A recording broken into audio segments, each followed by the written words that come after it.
because for me, I've always thought that excellence should be celebrated.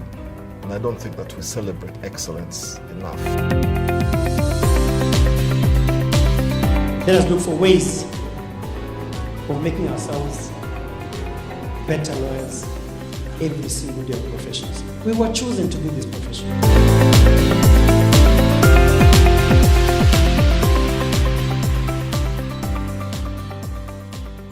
Senior counsel, fresh. Is this your first briefing? This is my first day. My first full day as a senior. As senior counsel. Congratulations on this. Karibu sana. We just want to talk a little bit about how COVID has affected the legal profession this year. Well, you know, the pandemic has affected the profession, but it's affected everybody, the entire country, the entire world, and it's affected economies. How it's affected lawyers that fewer transactions, less legal work coming their way. So it's been difficult for everybody. I've been told by colleagues that they've had to send people home, lay off people, reduce salaries, send people off without salaries. So it's been, a challenge for people. It's been very heartbreaking for many people to have to do that. But I think one good that has come out of it is that people are now thinking about how to be more efficient, more effective. And that's a good thing. The courts, the automation of the courts that has been on pilot for very many years. Yes, now suddenly it's come. It's come alive, it had to be activated. So now we've automated courts, we have filing of, digital filing of documents. Yes. We have virtual hearings. I mean, that's been a good thing. You are the head juror at the Nairobi Legal Awards. These are the third Nairobi Legal Awards. Would you walk us through the process of, nominations up to shortlisting of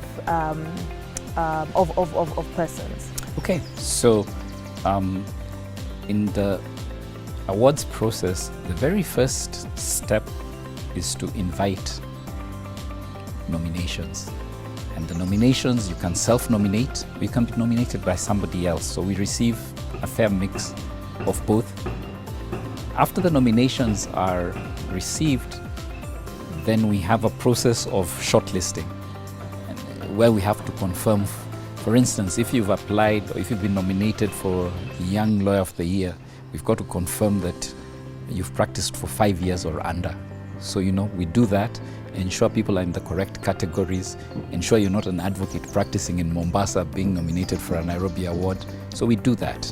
And then after the shortlist is complete, we then write to each one of the nominees. With that letter, as we inform them of their nomination, the next stage is then that it's given to assessors. We have assessors. And these assessors will actually interview. If it's individual nominees, they'll actually interview them. If it's law firms, organizations, government departments, legal departments in a corporate, they visit and they interview them. They then do an evaluation and actually come up with a score sheet. Wonderful. So what are those particular things that would determine a winner, and maybe in this particular season? Okay, so when the jurors sit, there are certain criteria that we've already set out, but our goal really is to reward the individuals, the law firms, the organizations that have demonstrated tangible success and excellence. We also ask you to give us referees, and we write to them. So we'll consider what your referees say about you, your practice, the department. And then we'll be also looking for things like innovation. We've been talking about how innovations have come, what innovations people are coming with that change the law. And then we also check, because we would it's an award for 2020. So we're looking at 12 months, what have you been doing? It's actually a very rigorous process. We're going to do it over 3 days. How do we ensure that there are 12 categories. So these 12 excellent individuals and law firms